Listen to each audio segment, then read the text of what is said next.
कि बहुत सारी पार्टियां प्रबुद्धजन सम्मेलन कराती हैं और प्रबुद्धजन सम्मेलन में वो एक ही जाति के लोगों को प्रबुद्ध समाज कहकर उनके नेतृत्व में सम्मेलन कराती है।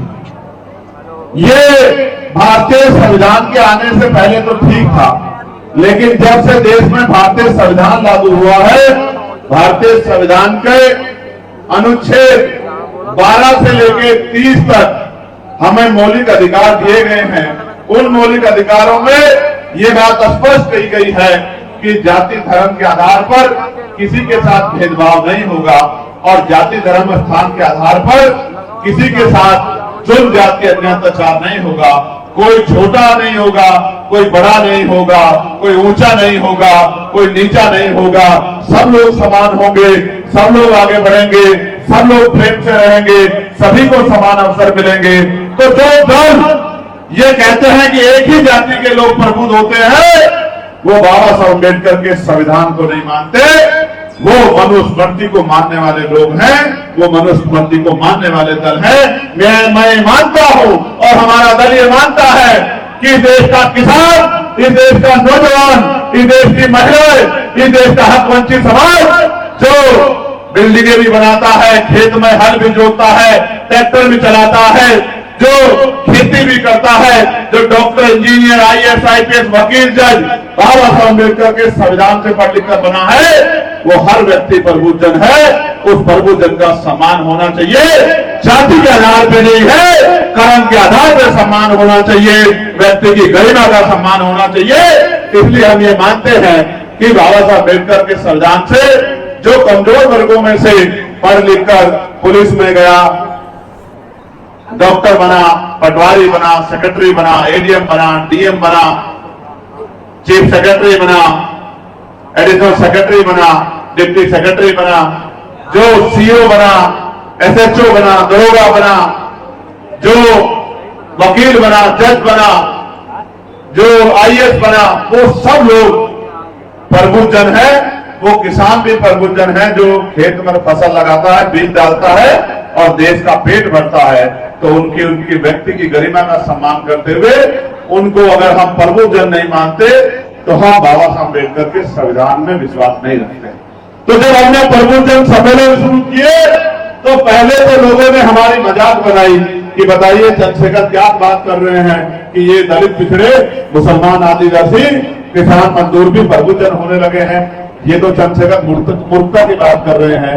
लेकिन जैसे जैसे सम्मेलन बढ़ते गए और आज ये 10वां सम्मेलन है, माननीय जी 10वां सम्मेलन है, जैसे जैसे सम्मेलन की संख्या बढ़ती गई और समाज के पढ़े लिखे डॉक्टर, इंजीनियर, आईएएस, आईपीएस, वकील, जज और रिटायर्ड कर्मचारियों ने आगे बढ़ के आना शुरू किया और ये कहना शुरू किया कि चंद्रशेखर आजाद समाज पार्टी बाबा साहब अम्बेडकर के संविधान की बात कर रही है, हम उनके साथ हैं। तो बड़े बड़े दलों में खलबली मच गई और आज उनको समझ नहीं आ रहा है कि वो इस प्रबुद्धजन सम्मेलन के मुकाबले कौन सा सम्मेलन करें।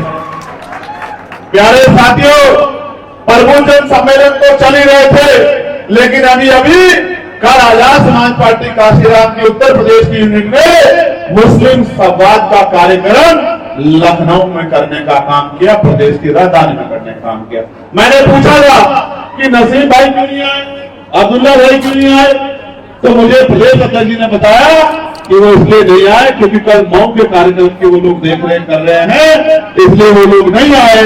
तो फिर मेरा विश्वास और मजबूत हो गया कि जब सीनियर लोग यहाँ है और फिर भी इतना शानदार मुस्लिम संवाद समस्या और समाधान पर 8-7 घंटे चर्चा हुई है। देश के बड़े इंटेलेक्चुअल लोगों ने, जज ने, वकील ने, डॉक्टर ने, इंजीनियर ने, बड़े बड़े नेताओं ने भागीदारी करके कहा है कि आज हमारी उम्मीद वो दल नहीं है जिनको हमने वोट देके कुर्सी में बिठाने का काम किया। अगर आज हमारी कोई उम्मीद है तो भी है, आजाद समाज पार्टी है, चंद्रशेखर आजाद है, उत्तर प्रदेश के नेता है। कल के सम्मेलन के बाद और तमाम तरह के हमलों के लिए तैयार हो जाओ, क्योंकि जब सिपाही मैदान में निकलता है तो पीछे मुड़कर नहीं देखता है, अपने रास्ते पे आगे बढ़ता रहता है। माननीय काशीराम साहब कहा करते थे, तमन्ना अगर सच्ची हो तो रास्ते हजार होते हैं, तमन्ना अगर झूठी हो तो बहाने हजार होते हैं। आज अपने सच्ची तमन्ना है, और हमारी तमन्ना किसी व्यक्ति से जुड़ी हुई नहीं है। हमारी तमन्ना इस बात से जुड़ी हुई है कि आजादी के 75 साल बाद भी अगर देश के हक वंचित समाज को स्वाभिमान सम्मान का जीवन नहीं मिल रहा है, उनके साथ जुट जाते अन्य अत्याचार हो रहा है, उनको अच्छी शिक्षा नहीं मिल रही है, उनको रोजगार नहीं मिल रहा है, उनको खेती नहीं मिल रही है, उनका पक्का मकान नहीं मिल रहा है, और उनकी बहन बेटियों की इज्जत को नोचा जा रहा है, जालिम की निगाह उन पर है, तो इस देश में अभी बाबा साहब अम्बेडकर के सपनों का भारत नहीं बना है। इसके लिए हमें चैन से नहीं बैठना चाहिए, क्योंकि साहब ये कहा करते थे कि मुर्दा लोग मिशन नहीं चलाते और जिंदा लोग मिशन को रुकने नहीं देते। प्यारे साथियों, जो लोग मजाक उड़ाते थे कि नौजवान क्या करेंगे, उन्हीं नौजवानों ने 2024 में उत्तर प्रदेश के अंदर अपना लोहा मनवाने का काम किया और आजाद समाज पार्टी का मेंबर ऑफ पार्लियामेंट जुटाने का काम किया। ये आपकी बहुत बड़ी चीज है, ये आपकी बहुत बड़ी चीज है, मैं बधाई दूंगा। यहाँ की टीम भी गई थी, अपनी मेहनत करके पैसा जुटाया था वहां, और मैं स्पेशली बहुजन समाज के साथियों में भी दलित पिछड़े मुस्लिम समाज के भाइयों का धन्यवाद दूंगा। क्यों दूंगा मैं आपको बताना चाहता हूं। मुस्लिम भाइयों पे ईद का त्योहार आता है जिसके लिए वो 1 महीना रोजे रखते हैं, लेकिन आप गजब की कॉमरेड यहां बैठे हुए हैं, आप गजब की बात देखिए, पूरे 6 महीने जिन वर्करों ने वहां काम किया, ईद के त्योहार पे वो घर नहीं लौटे, ईद भी उन्होंने वही मनाई और तमाम तरह के और आयोजन भी उन्होंने वही किए और रोजे भी उन्होंने वही रखे। लेकिन उन्होंने कहा हमारी ईद तो तब मनेगी जब हमारी मेहनत से 4 जून को रिजल्ट आएगा 2024 को, और हमारा भाई सांसद में लोकसभा का सदस्य बन के जाएगा और पूरे देश के हक वंचित समाज को वापस। मैं उनके समर्पण की दाद देता हूं कि उन्होंने ईद पे अपने बच्चे नहीं देखे, अपना घर नहीं देखा। लोग पुताई कराते हैं, पेंट कराते हैं, बच्चों के कपड़े बनाते हैं, मिठाइयां बांटते हैं। उन्होंने मिठाइयां नहीं बांटी, बच्चों के कपड़े नहीं बनाए, उन्होंने पेंट नहीं कराया। जो पैसा उनके पास था उसको जोड़ के मिशन में लगाया। इसी को कहते हैं आंदोलन, इसी को कहते हैं तहरीक। मैं धन्यवाद दूंगा उन साथियों का जिन्होंने जाकर वहां मेरी मदद की थी। सम्मानित साथियों, प्रबुद्धजन सम्मेलन के जरिए हमारे बहुत सारे कर्मचारी यहाँ मौजूद हैं। इस देश में जो बुनियादी मुद्दे हैं उत्तर प्रदेश के अंदर, जिन मुद्दों पर चर्चा होनी चाहिए उन पे हम लोग आवाज उठा रहे हैं। आपसे सहमति लेने आया हूँ, आप मुझे बताना कि ये मुद्दे सही है नहीं है और इन पे आपका समर्थन है नहीं है। आप ये बताओ, जातिगत जनगणना की मांग पार्लियामेंट में हम लोगों ने उठाई थी और जिस दिन हमने उठाई थी हमने ये संकल्प भी किया था कि साहब ने कहा था जिसकी इतनी संख्या भारी उसकी इतनी हिस्सेदारी। हमने उस दिन ये सुनिश्चित किया था कि जब जातिगत गणना होकर रहेगी और इस जातिगत गणना को कोई रोक नहीं सकता है, कोई कितना ताकतवर हो जन भावनाओं के खिलाफ नहीं जा सकता है। ये लोकतंत्र है, गणना होगी और होकर रहेगी। लेकिन सरकार ने जातिगत गणना के आदेश तो दे दिए, लेकिन आप ये बताओ, जातिगत गणना के साथ साथ आर्थिक आंकड़े जारी होने चाहिए नहीं होने चाहिए, बताइए। किसके घर में मारुति कार है और किसके घर में ट्रैक्टर है, किसके घर में 4 पहिए गाड़ी है और किसके घर में 2 पहिए गाड़ी है, किसके पास पक्का मकान है, किसके पास जमीन है, किसके पास दुकान है, किसके पास 2 धंधे हैं, किसके पास सरकारी नौकरी है, किसके पास प्राइवेट नौकरी है, किसके पास क्या है, किसके अकाउंट में क्या है, किसके जेब खाली है। जब तक इसका पता नहीं चलेगा तब तक आप बताओ सामाजिक न्याय कैसे हो जाएगा। तो बताओ, आर्थिक आंकड़े जारी होने चाहिए नहीं होने चाहिए? दोनों हाथ जाके बताओ, जारी होने चाहिए नहीं होने चाहिए? बहुत अच्छी बात। फिर ये सवाल आता है कि 1931 में हुई थी लास्ट जनगणना और 2025 आ गया, लगभग 95 साल 94 साल हो गए हैं, लेकिन पिछड़े वर्ग की संख्या क्या है इस पे कोई गणना नहीं हुई। सामान्य जाति की संख्या क्या है इस पे कोई गणना नहीं हुई। मैं आपसे पूछना चाहता हूं कि शेड्यूल कास्ट शेड्यूल ट्राइब के साथ पिछड़े वर्ग की जातिगत गणना, सामान्य वर्ग की जातिगत गणना होनी चाहिए नहीं होनी चाहिए? जवाब दोगे तो दोनों हाथ उठा के देना, एक हाथ उठा के मत देना। बहुत अच्छे। अब ये बताओ, बहुत सारे लोग टीवी मीडिया बैठ कर कहते हैं कि इसका हिस्सा ये खा गया, इसका हिस्सा ये खा गया, इसका हिस्सा ये जाति खा गई, इसका हिस्सा जाति खा गई। मैं आपसे पूछना चाहता हूं, आप अपने भाइयों के खिलाफ तो नहीं हैं? तो 52% पिछड़े वर्ग के लोगों को 52% आरक्षण मिलना चाहिए नहीं मिलना चाहिए? बताइए। दोनों हाथ जाके बताइए, मिलना चाहिए नहीं मिलना चाहिए? ये इस बात का ऐलान है कि बाबा साहब अम्बेडकर को मानने वाले लोग, फूले साहू को मानने वाले लोग, वो अपने बहुजन समाज के लोगों के साथ खड़े हैं। वो उनके हक को लूटना नहीं चाहते, उनके हक को दिलाना चाहते। प्यारे साथियों, जातिगत गणना की बात तो हो गई, लेकिन मैं आपसे जानना चाहता हूं, बहुत दिन पहले यहां प्रमोशन में रिजर्वेशन खत्म हुआ था। प्रमोशन में रिजर्वेशन खत्म होने के कारण SC/ST के कर्मचारियों को खून के आंसू रोने पड़े, डिमोशन हुए और तमाम तरह की अपमान और मुसीबत का सामना करना पड़ा। सम्मानित साथियों, एक हमारे ही बहुजन समाज का दल है, अगर दुश्मन ये करता तो हम दुश्मन से सीना तान के लड़ते, लेकिन ये पीठ में छोड़ा हमारे अपने बहुजन समाज के लोगों ने भोंका था कि पार्लियामेंट में, लोकसभा के अंदर प्रमोशन में रिजर्वेशन का बिल भरवाने का काम किया गया था। मैं उनकी नासमझी पे कुछ नहीं कहना चाहता। अगर मैं उनकी जगह होता तो मैं ये जरूर कहता कि SC/ST के साथ OBC को भी प्रमोशन में रिजर्वेशन का लाभ मिलना चाहिए, लेकिन मैं उस बिल को भरवाने का काम नहीं करता और फिर एड़ी चोटी का जोर लगा के उस बिल को पास करवाने का काम करता। अब मैं आपको विश्वास दिलाता हूं, आप बताओ, क्या प्रमोशन में रिजर्वेशन SC/ST OBC को मिलना चाहिए नहीं मिलना चाहिए? दोनों हाथ जोड़ के बताओ, मिलना चाहिए नहीं मिलना चाहिए? बहुत अच्छी बात, बहुत अच्छी बात। मैं आपसे जानना चाहता हूं सम्मानित साथियों, ये जो बैंगलोर भारत ये खाली पड़ा है और गरीबों के बच्चे सड़कों पर, पढ़े लिखे बच्चे, BTech, MTech, PhD के बच्चे मेहनत मजदूरी करने के लिए चौक पे बिकने के लिए जाते हैं शहरों में। 200 रुपए, 300 रुपए, 400 रुपए पे रोजगार नहीं है। आप बताओ, बैंगलोर भरा जाना चाहिए नहीं जाना चाहिए? सरकारी नौकरी मिलनी चाहिए नहीं मिलनी चाहिए? प्यारे साथियों, निजीकरण करके जिस तरह से सरकारी सिस्टम को खत्म किया जा रहा है, सरकारी सिस्टम समझते हो, सरकारी सिस्टम में जवाबदेही है। पुलिस के भाइयों को मैंने कहा कि भाई गेट संभाल लो, उन्होंने गेट की जिम्मेदारी उठा ली, उन्होंने सुरक्षा की जिम्मेदारी उठा ली। लेकिन आप ये सोचो, अगर प्राइवेट कर्मचारियों कहता क्या उठाते? आप विश्वास नहीं करोगे।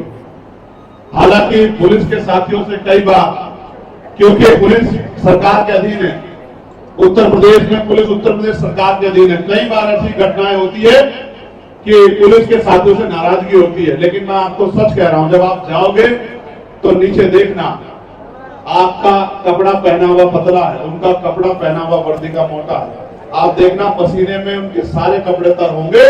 नौकरी तो और भी बहुत सारी है, लेकिन वो अपने जी जान लगा के नौकरी करने का काम करते हैं। इसलिए मैं आपसे आग्रह करूंगा कि पुलिस के भाइयों का सम्मान किया करो, ये मेरी आपसे दिल से आग्रह है। तो मैं ये बात आपसे कह रहा था कि निजीकरण, प्राइवेट सेक्टर गुलामी है। गुलामी कैसे? आप प्राइवेट कंपनी में काम करते हो, आपकी माँ बीमार है, बहन बीमार है, भाई बीमार है, बहन की शादी है, भाई की शादी है, आपके पिता बीमार है, आप छुट्टी चाहते हो, आप कहोगे सब छुट्टी दे दो, कहेगा परमानेंट छुट्टी ले जा, बहुत बड़े तेरे भाई।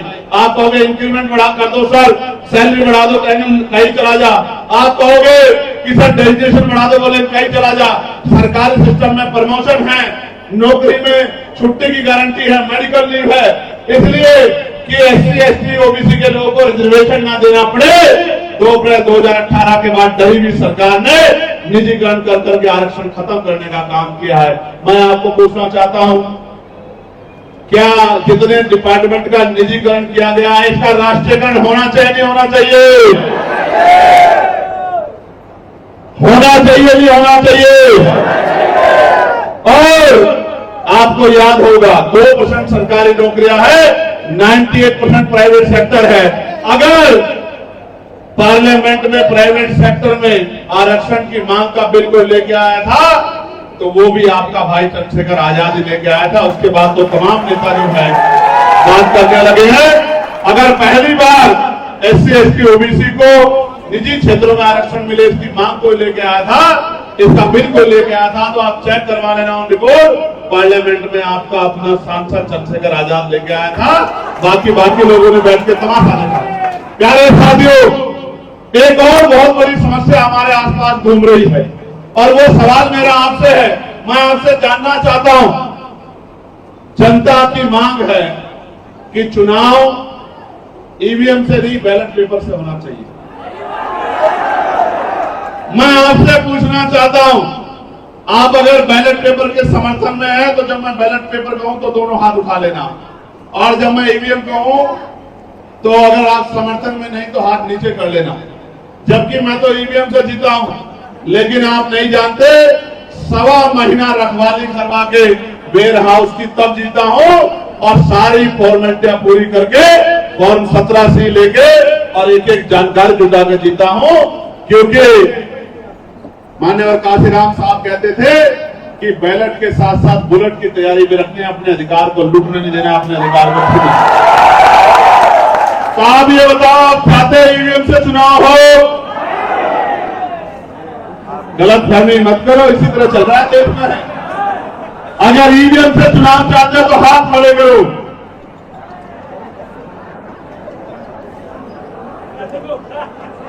ये मोबाइल वालों के हाथ छोड़ के किसी का हाथ खड़ा नहीं। ये मोबाइल वाले समर्थन में खड़े किए, वीडियो बनाने के लिए खड़े किए। अच्छा ठीक, आप चाहते हो बैलेट पेपर से चुनाव हो तो दोनों हाथ खड़े करके कहो कि बैलेट पेपर से चुनाव होना चाहिए।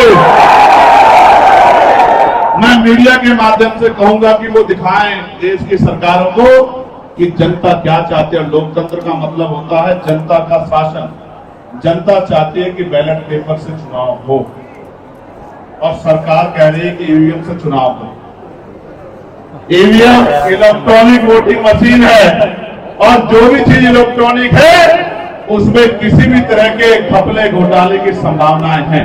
प्यारे साथियों, एक बहुत महत्वपूर्ण बात यह है, जिस तरह से कमजोर वर्गों पे जुल्म जातीय अत्याचार किया जा रहा है, किसी का घर तोड़ा जा रहा है, किसी घर में बुलडोजर चलाया जा रहा है, किसी को मारा जा रहा है, किसी को मार के लटकाया जा रहा है, किसी को पीटा जा रहा है, किसी की जमीन छीनी जा रही है। आप चाहते हो जुल्म जाति बंद होनी चाहिए, नहीं होनी चाहिए?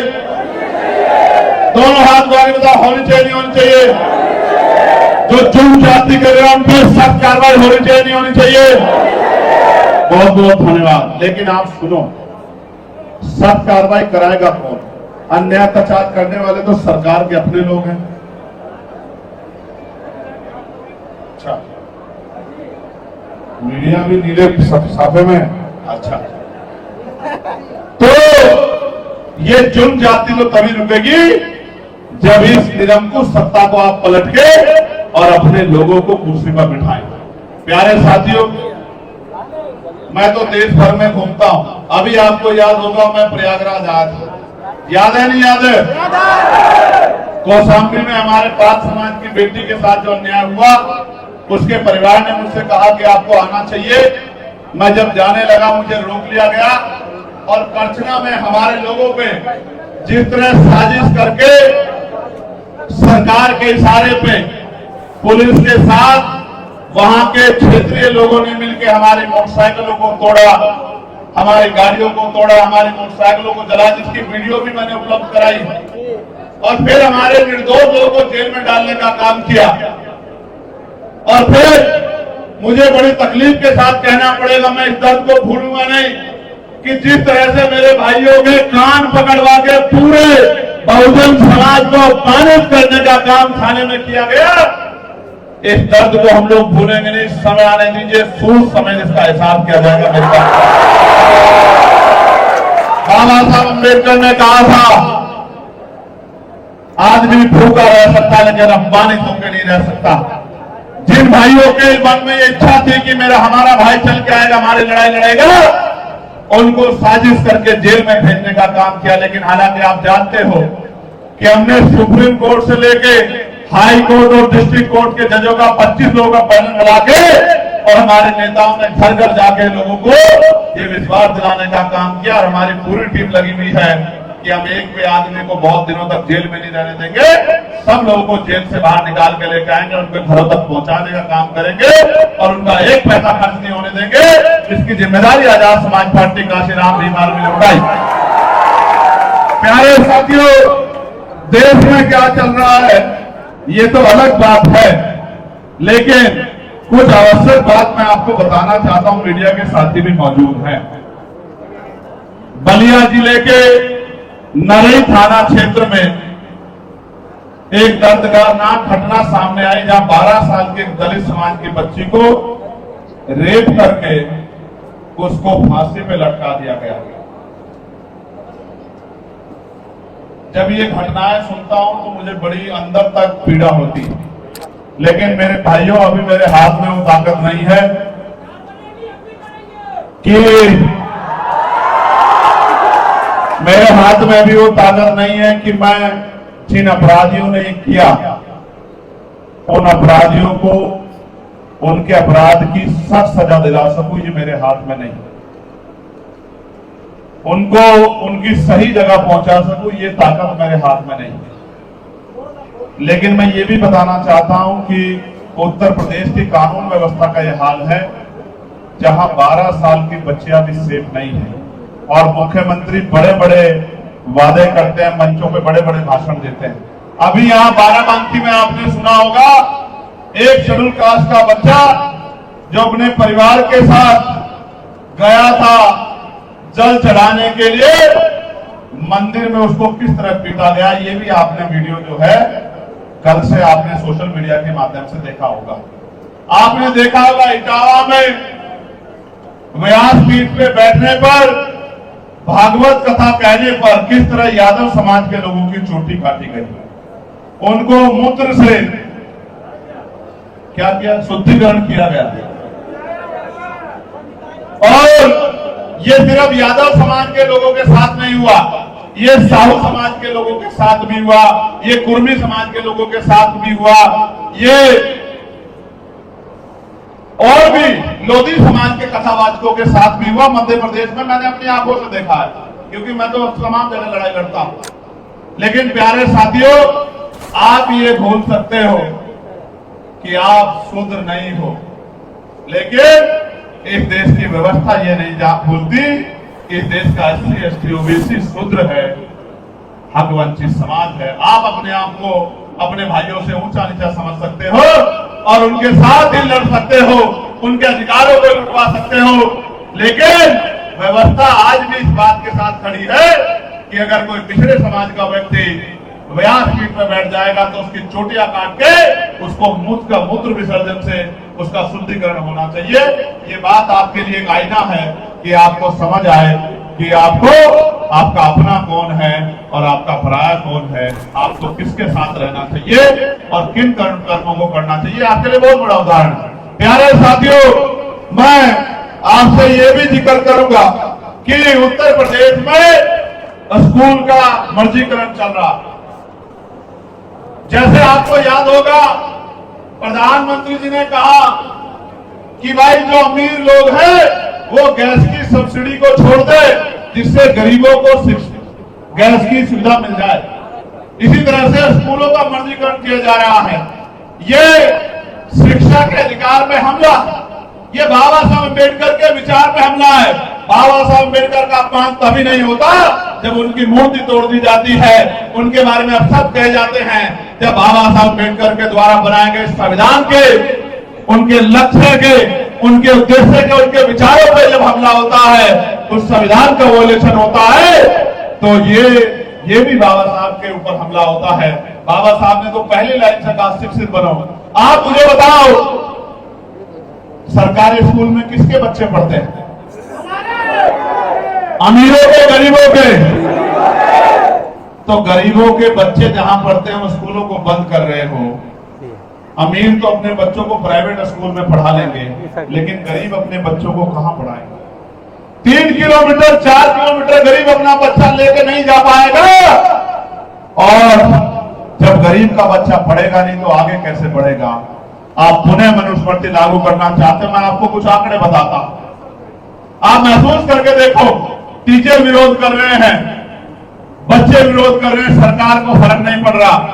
लखनऊ ग्रामीण में 383 स्कूल मर्जर यानी बंद किए गए हैं। 14,248 बच्चों का भविष्य प्रभावित हुआ। मीडिया के साथ ही सुन लेना, 3,383 स्कूल मर्जर किए गए, 14,248 बच्चों का भविष्य प्रभावित हुआ है। उसके बाद भांग के 48 ठेके खोले गए हैं, देसी शराब के 572 ठेके खोले गए हैं, कंपोजिट शॉप 400 खोली गई है और मॉडल शॉप 56 खोली गई है। 1071 शराब की और नशे की दुकानें खोली गई हैं और 383 स्कूल बंद किए गए हैं। उन्नाव का आंकड़े भी सुन लो, उन्नाव में 336 स्कूल बंद किए गए हैं, 7,712 बच्चों का भविष्य प्रभावित हुआ है और भांग के 20 ठेके खोले गए हैं, देसी शराब के 349 ठेके खोले गए हैं, कंपोजिट शॉप 142 खोली गई है और मॉडल शॉप 7 खोली गई हैं।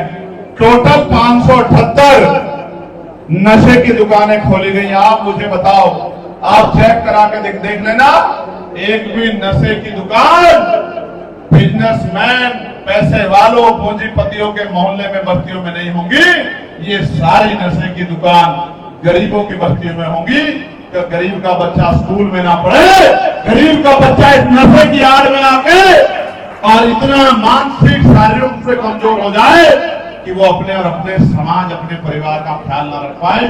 आप ये सोचो, ये शराब की दुकानें, नशे की दुकानें खोलने की मांग तो कोई नहीं कर रहा है, स्कूल को बचाने की मांग सब कर रहे हैं, लेकिन स्कूल बंद किए जा रहे हैं और नशे की दुकानें खोली जा रही हैं।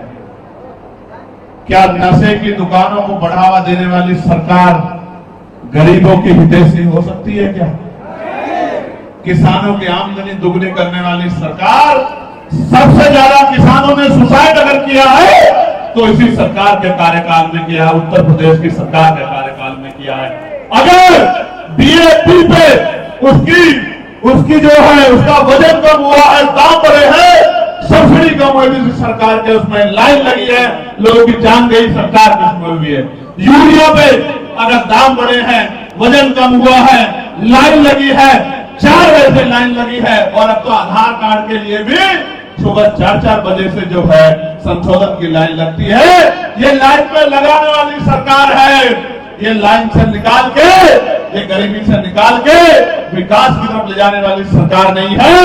ये तो अमीर को मिडिल क्लास को उसकी नौकरी रोजगार छीन के ये उसको गरीबी की लाइन में लगाने वाली सरकार है। इसलिए मैं आपसे कहना चाहता हूं प्यारे साथियों कि यहाँ तमाम तरह की परेशानी हम लोगों के सामने है और तमाम तरह की समस्याओं का सामना आप सबको करना पड़ रहा है, लेकिन रास्ता क्या है? आप यहाँ आए हो, मुझे सुना है अपनी जेब से मेहनत का कमाई का पैसा लगाया है और फिर अपने अपने घरों को लौट जाओगे। आप मुझे बताओ इससे बदलेगा क्या? पहले बताओ, आप अपनी मन से आए हो या आपको पैसे लाया गया है? बताओ, पैसा किसी ने दिया है या अपनी मेहनत की कमाई से आए हो? चलो हाथ उठा के बताओ जो अपनी मेहनत की कमाई से आए हैं। बहुत अच्छे, तो आप मेरी बात पे अब गौर करो मेरे भाइयों।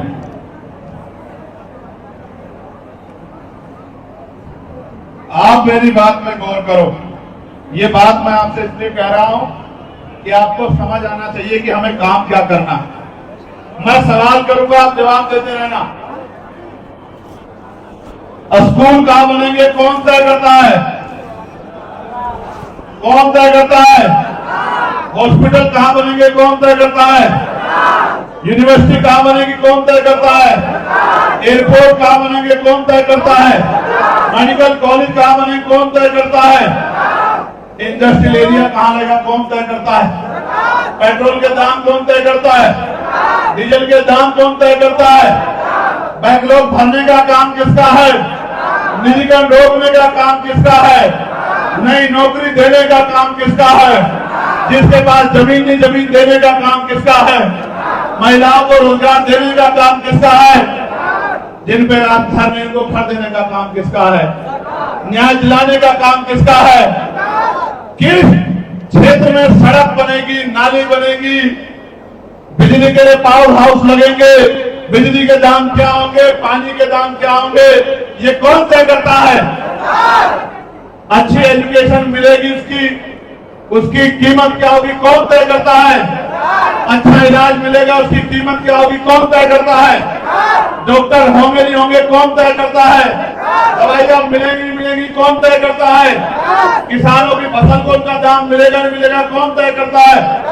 नौजवानों को बेरोजगारी भत्ता मिलेगा नहीं मिलेगा, कौन तय करता है? सब कुछ सरकार तय करती है और लोकतंत्र में जनता सरकार चुनती है। कुर्सी पे योगी आदित्यनाथ जी बैठे रहेंगे तो आपके बच्चों का भविष्य कैसे बदल जाएगा, आप मुझे बताओ।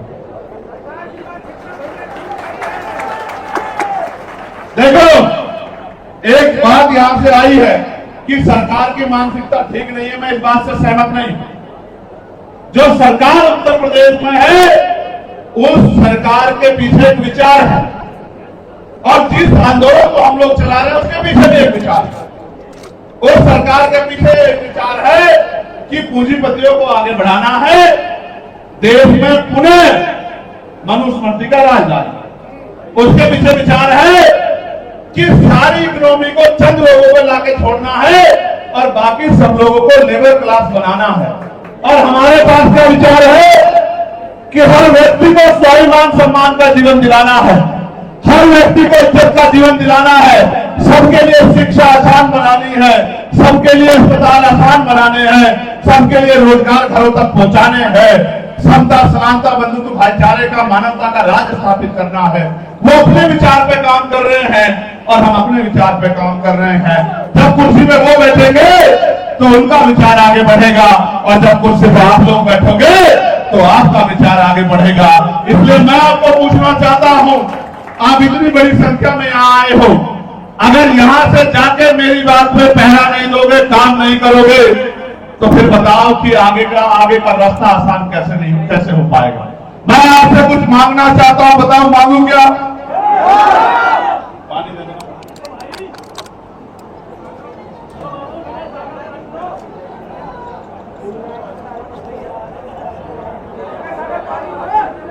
मैं जानता हूं गर्मी बहुत, मगर मैं आपकी बहादुरी को भी जानता हूं मेरे बहादुर साथियों। मैं जानता हूं कि किसान मजदूर के बच्चे, मैं भी दुबई गया था। कहां गया था? दुबई।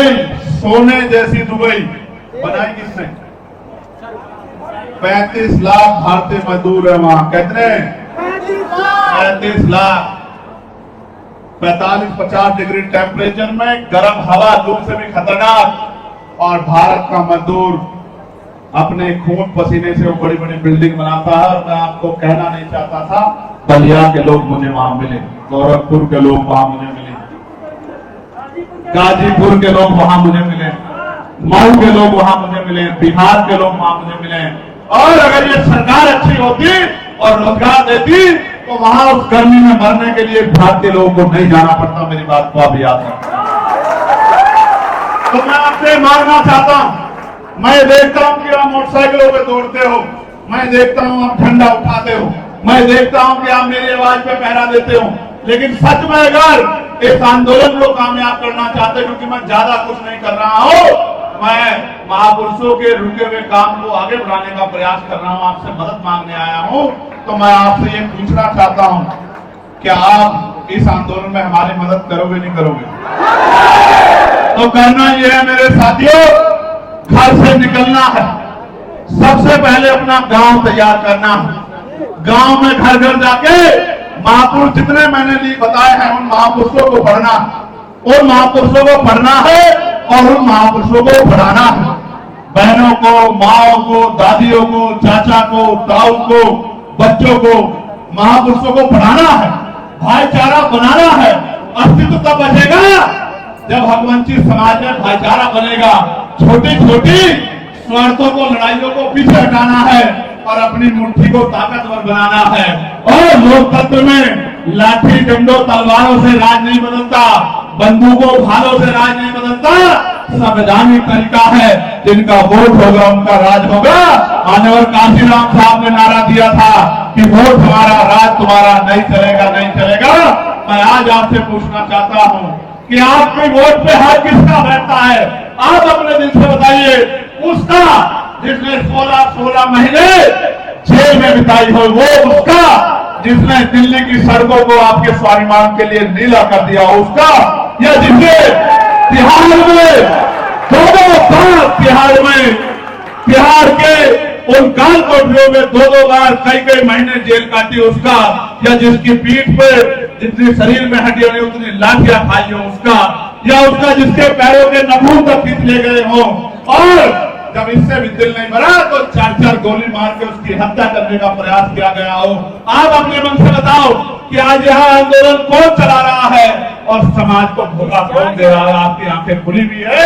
अगर आपको लगता है कि मेरे काम में कोई कमी है तो बिल्कुल मेरा साथ ना दो, आजाद समाज पार्टी का साथ ना दो। और अगर आपको लगता है कि जहां अन्याय होता है पुलिस से पहले भीम आर्मी का जवान जाके सीना तान के लड़ा करता है और माँ बहनों की रक्षा करने का काम करता है, गरीबों की आवाज बनने का काम करता है, तो मुझसे वादा करो कि आज के बाद जैसे 8 घंटे आप अपना पेट पालने के लिए, अपना घर चलाने के लिए मेहनत करते हो, 1 घंटा जरूर पहले अपना गांव तैयार करोगे, फिर दूसरा गांव तैयार करोगे, फिर अपना ब्लॉक तैयार करोगे, अपनी विधानसभा तैयार करोगे। और अभी 30 पंचायत चुनाव आ रहा है, ये पैसे वालों का चुनाव, गरीबों का चुनाव बना देना है। प्रधान लड़ेगा पैसे वाला, बीडीसी लड़ेगा पैसे वाला, जिला पंचायत अध्यक्ष लड़ेगा पैसे वाला, प्रमुख लड़ेगा पैसे वाला, और पैसे वाले लड़ेंगे तो गरीब के बच्चे कहां जाएंगे? मैं तो आपके पास उदाहरण हूं, पसीने के नोट जिनमें वजन बढ़ गया है, इनकी मोटाई बढ़ गई है, उन नोटों से एक पैसा जोड़ के आपने मुझे संसद में भेजा है। मेरे खून का कतरा कतरा आपका कर्जदार है। जब तक शरीर में सांस रहेगी, लहू का आखिरी कतरा रहेगा, मैं आपको जगा के आपकी ताकत बनाने का काम करूंगा। प्यारे साथियों, मैं आपसे पूछना चाहता हूं, ये आजमगढ़ मंडल के लोगों, आप मुझे बताओ, क्या इस लड़ाई में मदद करोगे नहीं करोगे? आप बताओ, दोनों हाथ जाके बताओ। अगर पैसे वाले ही, देखो बाबा साहब ने क्या कहा, आज मैंने रानी का पेट चीर दिया है, राजा बैलेट गोप से तैयार होगा, आपकी गोप से तैयार होगा। आप ये बताओ, अगर पैसे वाले लोग ही कुर्सी पे बैठेंगे तो ये गरीब के पढ़े लिखे बच्चे कहां जाएंगे, जिनके दिल में काम करने का जज्बा, सीने में दर्द है, जो मिट तो सकते हैं, छू नहीं सकते? आप मुझे बताओ, ये कहां जाएंगे? क्या भीम आर्मी के लोगों को तनख्वाह मिलती है क्या? तो फिर ये क्यों अपनी जी जान लड़ाते हैं? क्यों वो जेल काट रहे हैं? पता है क्यों काट रहे हैं? क्योंकि वो, उनका ये मानना है कि अन्याय करने वाले से अन्याय सहने वाला दोषी होता है। उन्होंने अन्याय के खिलाफ आवाज उठाई है, वो तो जेल से बाहर आ जाएंगे, लेकिन जो मानसिक गुलामी की जेल में आप लोग हो, इससे कब बाहर आओगे? बताओ, मेहनत करोगे नहीं करोगे?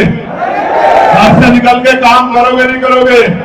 भाईचारा पैदा करोगे नहीं करोगे? लोगों को जोड़ने का काम करोगे नहीं करोगे? अपने गांव को, अपने बूथ को, अपने ब्लॉक को, अपनी विधानसभा को तैयार करोगे नहीं करोगे? जोर से बताओ, और जोर से बताओ।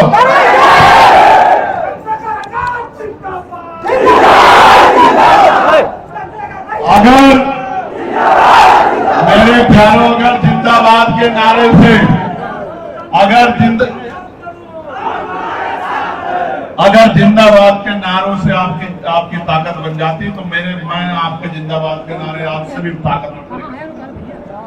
लोकतंत्र है, जिनके लोग मजबूत होंगे, जिनके लोगों में त्याग होगा, जिनके लोगों में समर्पण होगा, जिनके लोगों में संघर्ष करने का जज्बा होगा, वही राजकाज करेंगे। इसलिए आपसे कह रहा हूं, घर से निकलो, मदद कराओ, डरो मत, घबराओ मत। अगर बाबा साहब अम्बेडकर डर जाते और अपने 4-4 बच्चों के बारे में सोचते तो क्या आज चंद्रशेखर यहां खड़ा होता? अगर काशीराम साहब अपने परिवार के बारे में सोचते, अपने बारे में सोचते, तो क्या आज आप लोग यहां बैठ पाते? तो फिर इसलिए आप अगर घर बैठ जाओगे तो कैसे आंदोलन आगे बढ़ेगा? आप बताओ, बढ़ेगा क्या? तो मदद करोगे नहीं करोगे बताओ? पक्का करोगे मदद, करोगे काम? बहुत जल्द शिक्षा के मर्जीकरण के खिलाफ लखनऊ में बड़ा आंदोलन करूंगा, आओगे नहीं आओगे? दोनों हाथ उठा के बताओ, आओगे नहीं आओगे? गरीबों के बच्चों का भविष्य बचाओगे नहीं बचाओगे? बाबा साहब के द्वारा दी गई शिक्षा को बचाओगे नहीं बचाओगे? तो आप मेरे साथ कुछ नारे लगाओ। जय भीम, जय भारत, जय संविधान, जय मंडल, जय जोहर, भारतीय संविधान जिंदाबाद, भारतीय किसान जिंदाबाद, भारतीय नौजवान जिंदाबाद, गरीब जनता जिंदाबाद, आजमगढ़ वासियों की जय हो, आजमगढ़ मंडल की टीम की जय हो, यहाँ उपस्थित तमाम बहनों का, भाइयों का, बुजुर्गों का कल्याण हो। प्यारे साथियों, एक आखिरी बात, ऐसे मुट्ठी बंद करो। भारतीय सेना जिंदाबाद,